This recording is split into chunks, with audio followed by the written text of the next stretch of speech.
అందరికీ చూడండి, ఇది చాలా ఇంపార్టెంట్. చిన్నతనము నుండి భగవద్గీత చదువుట నాకు అభ్యాసమైనది.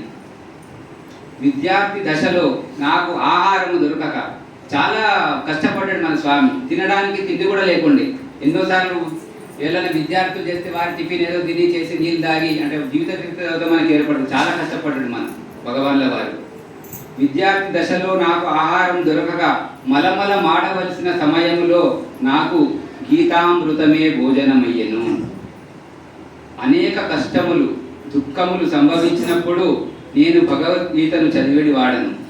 అందులో కొన్ని శ్లోకములను భావయుక్తముగా చదువుట వలన నాకెక్కడలేని ధైర్యము సాహసము కలుగుచుండేది. అంటే వట్టే చదువుడు కాదు, భావయుక్తంగా దాన్ని అర్థం చేసుకొని చదివి ధైర్యం సాహసం తెచ్చుకుంటాడు భగవాన్ల వారు. అధైర్యపడకపోతుండే. అందరి మహోన్నత భావనమును గాంచి ఆశ్చర్యచకితుడను కూడా వాడను.